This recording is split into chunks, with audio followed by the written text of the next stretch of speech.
우리 지난주까지 엘리야 선지자에 대해서 지난주까지 말씀을 통해서 잠시 살펴보았습니다. 엘리야 선지자에 대해 사실 한 4주 정도 이렇게 하는 것이 굉장히 그 시간이 많이 부족하고 좀 짧지만 큰 좀 중심되는 사건 중심으로 전체적인 흐름을 쭉 살펴보았는데, 마지막에 하나님께서 다가오셔서 말씀하시면서 엘리야를 회복시키시면서 하신 세 가지의 그 중요한 엘리야에게 주신 사명이 있습니다. 첫 번째는 그 아람 왕에 대해서 하사엘이라는 사람에게 가서 기름을 부으라는 거예요. 그 아람은 어떻게 보면 이 하나님을 믿는 나라가 아니잖아요. 그런데 아람 왕에게 기름을 부으라고 하시는 것은, 그러니까 지금 현재 아람 왕이 베나다시인데 하사엘은 그 밑에 이제 부하가 되는 거죠. 이 하사엘에게 기름을 부으라고 하시는 것은 궁극적으로 보면 결국 이스라엘 역사뿐만 아니라 이 이방 나라의 역사도 하나님께서 주관하신다는 것을 이런 사건들을 통해서 보여주고자 하시는 것이죠. 우리가 생각하기에 어떤 그 지형적인 또는 어떤 나라의 국가적인 그런 어떤 그 범위를 넘어서서 하나님께서 어떻게 역사하시겠는가. 그래서 전체적으로 보면 하나님은 이 온 세계, 온 우주 만물을 만드신 창조주이시고 주인이시고 또 주관자이시고, 그렇기 때문에 하나님께서는 이 바벨론을 들어서 남유다를 말하자면 심판하시면서 이 하나의 남유다에 대한 그 어떤 그 심판의 도구로 바벨론을 사용하시고, 또 북이스라엘에 대한 심판의 도구로 아시리아를 사용하시고, 이런 어떤 세계적인 큰 흐름 속에서 하나님께서 이 역사의 주관자라고 하는 것을 계속해서 끊임없이 보여주고 계시다는 겁니다. 그 와중에 이 특별히 아람 왕에 대한 그 아람 왕을 교체하는 그 일에 대해서 하나님께서 특별히 사명을 내리신 것은 하나님께서 조금 더 구체적으로 이 아람과 북이스라엘과 그 다음에 남유다 사이의 이 관계 속에서 역사를 조금 더 세밀하게 만져가시는 하나님의 손길이 그 안에 있다라는 것입니다. 그 다음에 또 하나는 이제 북이스라엘 안에 있는 예후라는 사람에게 가서 예후에게 또한 기름을 부어서 네가 북이스라엘의 왕이 될 것이다 하라고 하고, 그 다음에 이제 세 번째가 엘리사를 찾아가서 엘리사를 너의 후계자로 삼아라. 그리고 실질적으로 그리고 나서 쭉 열왕기상, 그다음 열왕기하, 지금 우리가 2장까지 오는데, 이 열왕기하 2장이 엘리야에 관한 말씀으로 마지막 사건입니다. 여기까지 엘리야가 아직 생존해 있는 겁니다. 엘리야가 하나님의 그 말씀을 열왕기상 19장에서 말씀을 듣고, 그리고 가장 먼저 한 일이 엘리사에게 가서 자기의 후계자로 삼는 일이었습니다. 이 일을 가장 먼저 했고 엘리사가 곧 엘리야를 따랐습니다. 그리고 아마 상당히 어느 정도의 시간 동안 아마 엘리사는 엘리야의 그 지도를 받으면서 계속해서 엘리야의 사역을 이어가기 위한 그런 훈련을 쭉 받았던 것으로 보입니다. 그리고 이제 이 특별히 엘리야가 또 엘리사를 필두로 해서 다음, 그러니까 이 북이스라엘에 너무 하나님을 섬기는 백성들이 너무 적다 보니까, 또 하나님의 그 어떤 선지자들이나 사역을 하는 이 사역자들이 너무 적다 보니까 이 엘리야와 엘리사가 중심으로 해서 쉽게 말하자면은 이 선지 생도들을 기르는 그런 이제 선지자 학교 같은 것들을 이렇게 운영을 했었습니다. 이것은 그 이전에 아마 사무엘부터 이렇게 쭉 이어져 내려온 그런 어떤 흐름이 있는 것으로 보이는데, 특별히 오늘 말씀에 보면 그 엘리야와 엘리사가 오늘 말씀의 지역을 어떻게 가느냐면요, 지금 현재 출발하는 곳이 길갈입니다. 여기 나오는 이 길갈은 우리가 보통 길갈 하면은 예전에 이스라엘 백성들이 가나안 땅에 들어오기 전에 여호수아의 그 인도를 따라서 요단강을 건너고 여리고성을 정복하기 전에 진을 쳤던 곳이 길갈입니다. 그러니까 요단강 가까운 데 있는 지역이 길갈이 하나 있습니다. 오늘 여기 나오는 말씀은 그 길갈이 아니고 베델과 가까운 지역에 있는 길갈입니다. 그러니까 같은 이름이지만 베델 쪽에 가까운 길갈입니다. 여기에도 사실은 그 엘리야와 엘리사를 중심으로 운영이 되는 이 선지자들의 학교가 있었는데 여기서 이제 출발해서 어디로 가느냐면 하나님이 계속 이제 엘리야를 이끌어 가시는 거예요. 엘리야를 이제 베델로 이끌어 가시는 거예요. 길갈에서 베델은 한 10km 뭐 정도 떨어져 있습니다. 그러니까 이 베델이 왜 중요하냐면 베델은 원래 야곱과 인연이 굉장히 깊은 곳이죠. 그러니까 야곱은 이스라엘 민족의 그 이름의 시작이 된 사람이 야곱이지 않습니까? 그 야곱이 형을 피해서 도망을 가다가 하나님을 가장 먼저 만난 곳이 바로 이 베델입니다. 그러니까 베델은 이스라엘 사람들에게 아주 중요한 신앙적인 의미가 있는 그런 장소입니다. 그런 그 도시라고 볼 수 있습니다.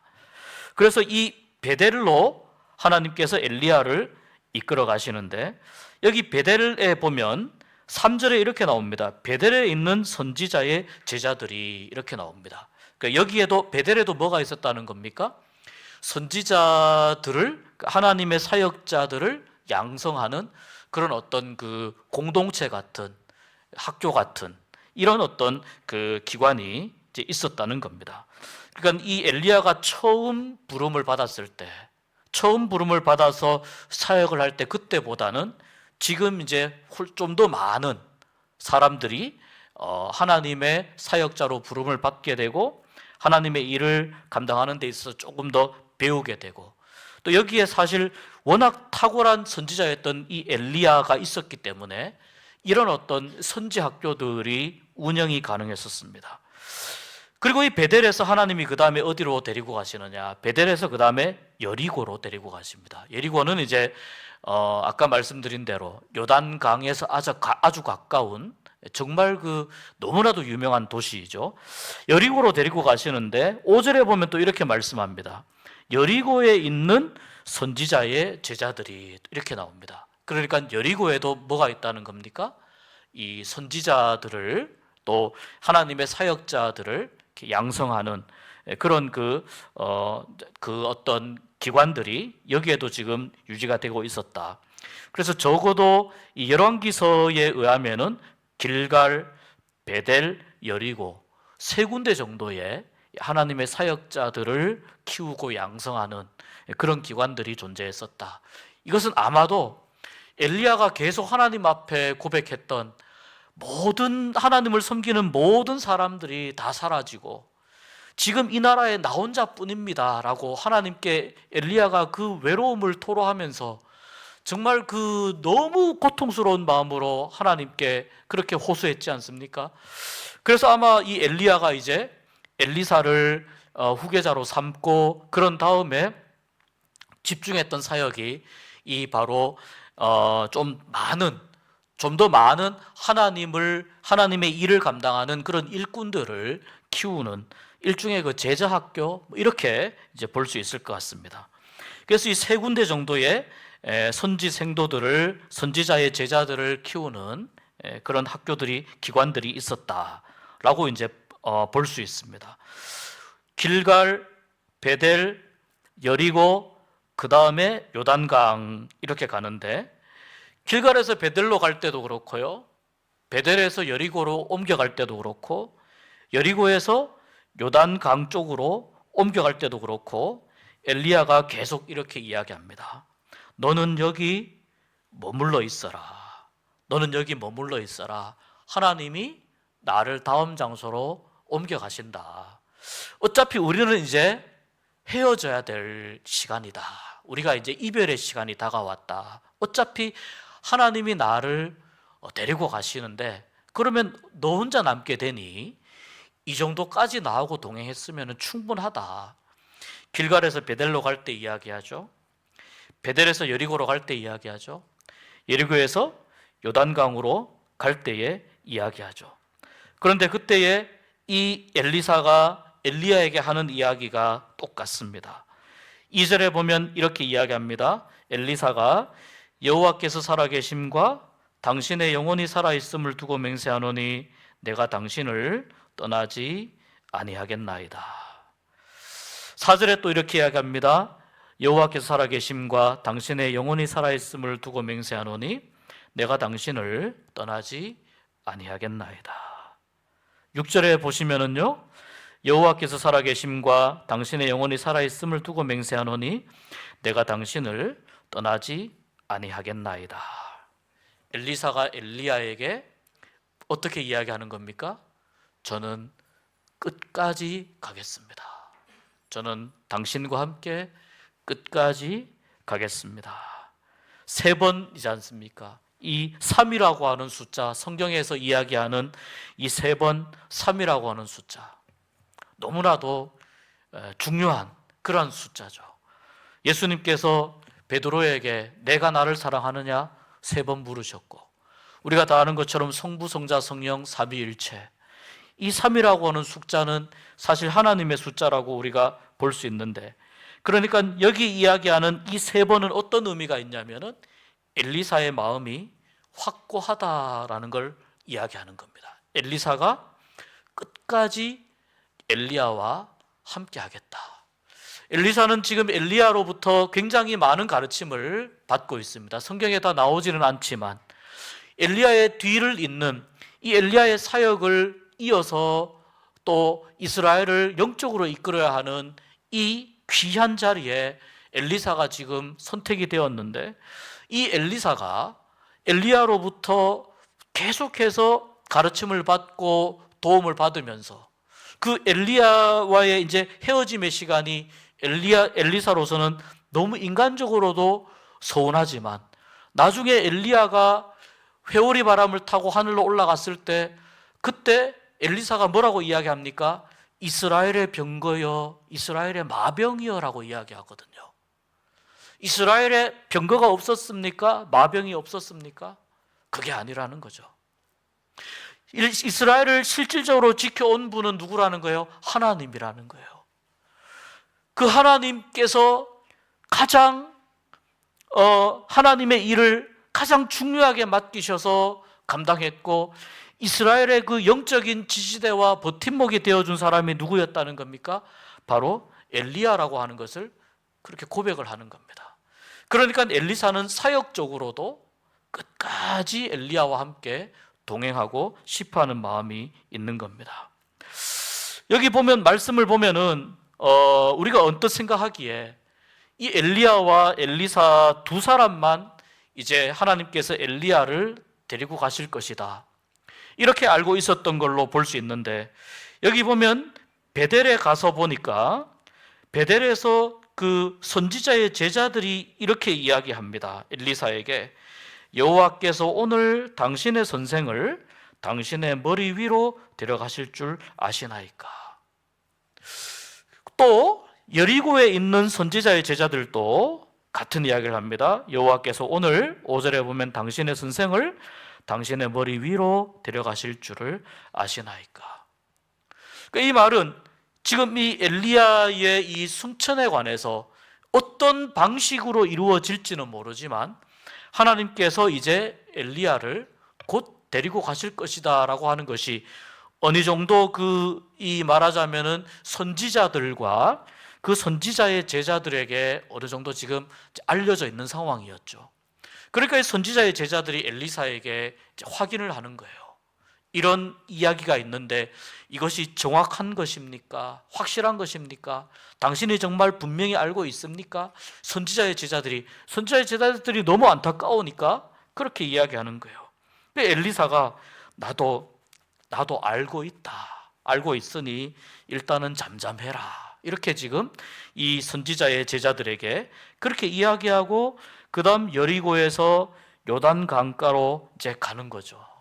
요단 강가로 가는데 여기부터는 이제 두 사람이 같이 움직이고, 이 요단 강에 갔을 때에 선지자의 제자들이 멀리서 엘리야와 엘리사가 움직이는 것을 이제 멀리서 바라보는 그 모습 속에서 요단강에서 엘리야와 엘리사가 서 있다가, 엘리야가 자기의 겉옷을 벗어서 그것을 둘둘 말아서 그것을 가지고 요단강 물을 치니 홍해가 갈렸던 것처럼, 또 여호수아 당시에 또 요단강이 그렇게 갈라졌던 것처럼 이 요단강이 갈라지는 겁니다. 갈라져서 두 사람이 이제 요단강을 건너서 말하자면 요단강 동편으로 넘어가는 거예요.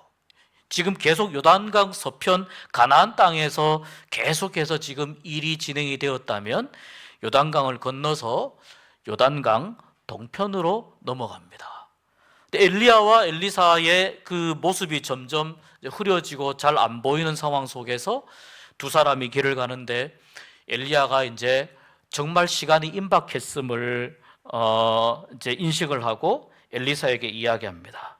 하나님께서 나를 데려가시기 전에 네가 원하는 것이 뭐가 있느냐? 내가 너에게 무엇을 해주길 원하느냐? 엘리야가 묻습니다. 그때 엘리사가 했던 그 유명한 요청이죠. 기도의 제목이기도 하고 요청인데, 이것이 이제 한글 예전 한글 성경에는 당신의 영감이 갑절이나 내게 있기를 원합니다. 이렇게 이제 번역이 되어 있는데, 이게 이제 개역 개정 성경으로 그 번역이 어떻게 되었느냐면 9절에 한번 보시면은요, 성령이 하시는 역사가, 당신의 성령이 하시는 역사가 갑절이나 내게 있게 하소서. 구약 성경에서 성령님이 일을 하고 계시다라는 것을 구약 시대에 구약 성경에서 인정을 하고 있는 거예요. 우리가 그 오순절 마가다락방에 성령 강림이 했지만 그 이전에 계속해서 성령님이 일을 하고 계시다는 것이 이렇게 보이는 거죠. 그래서 엘리사가 엘리야에게 이 요청을 하는 것을 엘리야가 듣고, 이것은 엘리야가 어떻게 해줄 수 있는 게 아니잖아요. 하나님이 해주셔야만 되는 거거든요. 그래서 엘리야가 이렇게 이야기합니다. 만약 하나님이 나를 너에게서 데리고 가시면, 여기서 하나님이 이제 나를 데리고 가시면 그 일이 너에게 이루어질 것이다. 나와 함께 하셨던 성령님의 역사가 너에게 이루어질 것이다. 하나님이 너에게 그렇게 해주시기를 원한다. 그런 의미입니다. 그렇게 두 사람이 주거니 받거니 길을 가다가 갑자기 불소리와 불말들이 나타나서 두 사람 사이를 이제 나누어 놓고, 그리고 회오리 바람을 타고 엘리야가 하늘로 올라갑니다. 아까 이야기했던 것처럼 엘리사가 그 모습을 보고 소리 지르면서 이스라엘의 병거와 이스라엘의 마병이여, 내 아버지여, 아버지와 같은 존재이죠. 엘리사에게 엘리야는 그렇게 이제 간절히 부르짖고 엘리야와 헤어졌습니다. 근데 엘리야가 올라가면서 엘리야의 겉옷이 땅에 떨어졌습니다. 그것을 가지고 주워와서 요단강으로 옵니다. 왜냐하면 이제 돌아와야 되니까요. 다시 선지자 제자들도 가르쳐야 되고 이 북이스라엘에서 사역도 해야 되니까 여기에서 돌아와야 되죠. 그래서 돌아오려니 요단강이 유유히 흘러가고 있습니다. 그 요단강을 엘리야의 겉옷을 말아서 치면서 이야기합니다. 엘리야의 하나님 여호와 어디 계십니까? 바꾸어 말하자면, 하나님, 제가 엘리야 선지자가 나에게 아버지와 같은 이 엘리야 선지자가 하늘로 올라가기 전에 갑절의 영감, 성령님의 하시는 일에 2배나 나에게 임하기를 그렇게 내가 간절히 요구했는데, 하나님, 지금 엘리야가 하늘로 올라갔습니다. 하나님, 엘리야 하나님께서 살아계시다면 지금 이 시간 요단강이 엘리야가 했을 때 갈라진 것처럼 그렇게 나에게도 역사하여 주시옵소서. 그렇게 이 엘리사가 엘리야의 겉옷을 가지고 요단강을 칩니다. 그 요단강이 하나님께서 응답하셔서 갈라지고 그 요단강 사이로 엘리사가 건너가게 됩니다. 여러분, 오늘 이 말씀은 하나님께서 엘리야를 회오리 바람으로, 불말과 불병거가 와서 회오리 바람으로 하늘로 죽음을 보지 않고 데리고 가는 그 사건과 관련되어 있는 말씀으로 이 사건을 전후로 해서 엘리야의 모든 사역이 이제 엘리사에게 위임되는, 승계되는 장면을 보고 있는 거예요. 그런데 엘리야가 살아서 하늘로 승천을 하게 되는데 그 선지자의 그 제자들이 분명히 엘리사에게 물었습니다.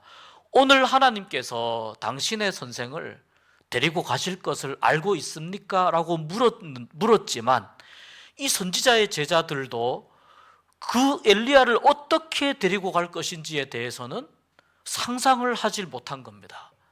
아마도 하나님께서 일반적인 자연스러운 어떤 그 죽음의 방식으로 그렇게 엘리야를 데리고 갈 것이다 라고 생각을 했었을 거라는 겁니다. 그래서 엘리사가 돌아오니까 그 선지자의 제자들이 뭐라고 이야기하느냐 하면 엘리사가 아마도 혼자이기 때문에 엘리야의 시신을 아마 혼자이기 때문에 운구해오지 못했을 거라고 생각을 하는 거예요. 그래서 사람들 엘리사에게 이야기합니다. 당신의 그 선생님이 하늘로 올라가다가 하나님께서 엘리야를 하늘로 올라가다가 그 육신이 어느 골짜기에 떨어져 있을지 모르니 우리가 가서 사람들을 보내어서 엘리야의 그 시신을 우리가 모셔오겠습니다. 장례를 하겠습니다. 근데 엘리사는 혼자 본 거 아닙니까? 엘리사 혼자 엘리야가 회오리 바람을 타고 하늘로 올라간 걸 혼자 보았잖아요. 그러니까 그게 아니라고 이야기를 하는 거예요. 그게 아니고 아무리 가도 엘리야의 시신을 찾을 수 없을 것이다. 근데 너무 간절히 그렇게 요청을 하니까 결국 그러면 한번 가서 찾아봐라. 요단강 건너서 어느 지역 그쪽쯤인데 한번 찾아봐라. 그리고 허락을 했다는 거 아닙니까? 그래서 한 50명 정도를 보내어서 그 지역을 찾아봤는데 엘리야의 시신을 찾지 못하고 모두가 다 그냥 그대로 3일 정도 수색을 하다가 그냥 그대로 돌아왔다는 거죠. 그 엘리사가 이야기하는 거예요. 내가 그렇게 이야기하지 않았느냐. 거기에 가지 않아도 된다고 내가 이야기하지 않았느냐.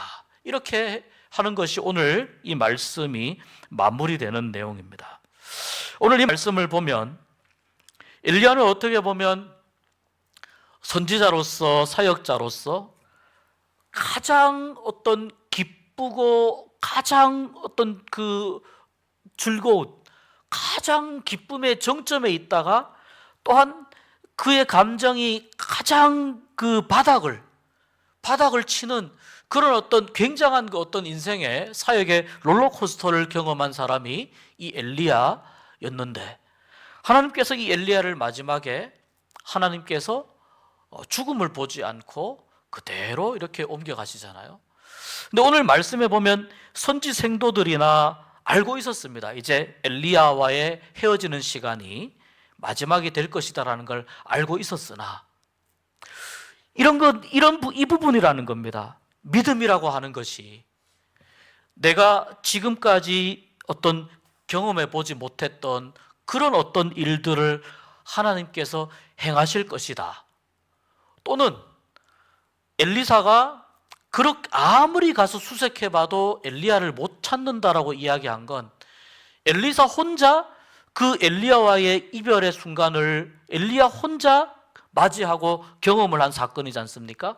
근데 이 이야기를 이 선지자의 제자들에게 해주어도 그것을 잘 이해하지 못하고 받아들이질 못하는 거예요.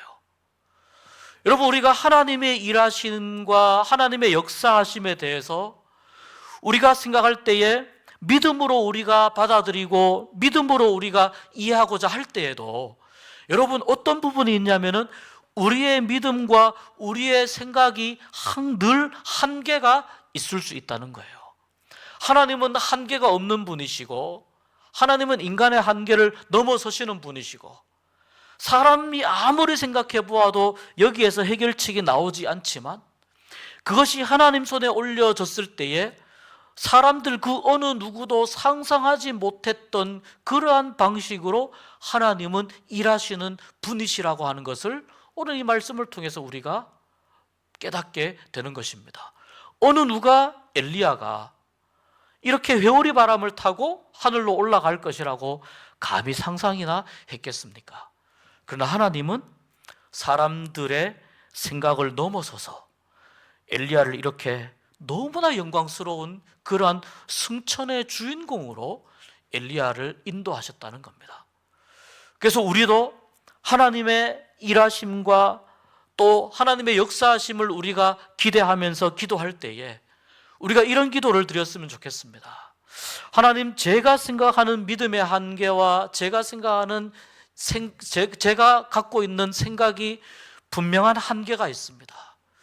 제가 겪어보지 못했고 또 제가 들어보지 못했던 그러한 일들에 대해서 잘 받아들이기 어려울 수도 있습니다. 또 하나님께서 어떻게 일하실지에 대해서 제가 어떤 상상력을 동원해도 다 상상할 수 없습니다. 그러나 하나님은 모든 사람의 상상력과 한계를 넘어서는 분이시고 그 한계를 넘어서는 하나님의 능력과 권능과 사랑으로 우리를 인도하시고 우리 가운데에서 역사하시고 우리 안에서 하나님의 살아계심을 보여주시는 분이신 줄로 믿습니다. 우리가 이러한 마음으로 하나님의 일하심을 간구하고 사모하면서 기도할 때에 하나님께서 우리의 생각 한계를 뛰어넘어서서 정말 하나님의 방식으로 하나님의 일하시는 그 놀라운 하나님의 은혜로 우리의 삶 가운데 역사하시고 또한 우리의 신앙 가운데 역사하여 주실 줄 믿습니다. 기도할 때에 그러한 마음으로 기도하실 수 있는 여러분 되시기를 나보다 훨씬 더 크고 높으시고 위대하시고 전능하신 하나님께 모든 가능성을 열어놓고 하나님 앞에 기도할 때에 하나님께서 우리에게 더 귀한 은혜로 함께 하신다는 것을 꼭 기억하시기를 바라겠습니다. 또 한 가지는 이 엘리사의 그 간구하는 이 모습이 너무나 아름답고 너무나 귀하다고 생각이 됩니다. 엘리야에게 여러 가지 다양한 요구를 아마 할 수 있었을 겁니다. 그런데 엘리사는 엘리야에게 당신에게 역사하셨던 성령이 나에게 2배나 역사하시기를 원합니다. 정말 이 어떻게 보면 하나님께서도 감탄하실 만한 그러한 기도와 간구가 아니었을까라는 생각이 듭니다. 여러분, 여러 가지 우리가 급하게 챙겨야 될 것들도 많이 있고요. 급하게 구해야 될 것들도 참 많이 있는데 하나님께서 보시기에 정말 감탄하실 만한, 칭찬하실 만한 그러한 기도는 과연 어떤 기도일까요? 이 엘리사의 기도에서 우리가 중요한 방향을 잡을 수가 있습니다. 하나님의 일하심과 하나님의 역사하심이 갑절이나 내게 더하여 주시옵소서. 하나님의 성령이 나에게 갑절이나 더하여 주시옵소서. 하나님의 성령을 사모하고 성령님의 일하심을 사모하고 사람으로서 다 할 수 없는 일들, 사람으로서 감당할 수 없지만 그러나 성령님은 하실 수 있지 않습니까? 사람의 발걸음은 여기까지이지만 성령님과 함께하면 이제 거기부터가 시작이지 않습니까? 거기부터가 출발점인 줄 믿습니다. 그러니 하나님의 성령의 역사하심이 내게도 갑절이나 임하여 주시옵소서. 2배로 역사하여 주시고 우리 교회에도 갑절이나 임하여 주시옵소서. 하나님이 기뻐하시는 기도, 하나님이 정말 칭찬하실 만한 그러한 기도, 하나님의 마음에 흡족한 기도를 올려드릴 수 있는 우리가 되었으면 좋겠습니다. 그래서 우리 교회가 이 갑절의 영감으로 더 풍성한 하나님의 은혜를 누리는 교회가 되기를 소망하고, 또한 엘리야에게서 엘리사에게로 이렇게 사역이 이어지게 되고, 또한 아버지와 같이 그렇게 여겼던 그 엘리야의 성령 충만함에 그 놀라운 은총을 엘리사가 이어받은 것처럼, 우리 교회도 또한 우리 부모님들의 세대, 이 세대에서 성령 충만한 그 은혜가 우리 자녀들 세대에게로, 다음 세대에게로 갑절이나 더 충만한 은혜로 전해지고 또 물려주게 되어서 하나님의 영광을 더 크게 드러낼 수 있는 그러한 귀하고 복된 교회가 되게 해달라고, 우리가 기도할 때에, 또 여러분들 기도하실 때에 그렇게 기도하시고, 여러분들의 자녀를 위해서, 가정을 위해서도 그렇게 기도하면서 하나님이 기뻐하시는 기도 드릴 수 있는, 또한 하나님이 기뻐하시는 그러한 귀한 믿음의 길을 가실 수 있는 여러분 되시기를 주의 이름으로 축복합니다.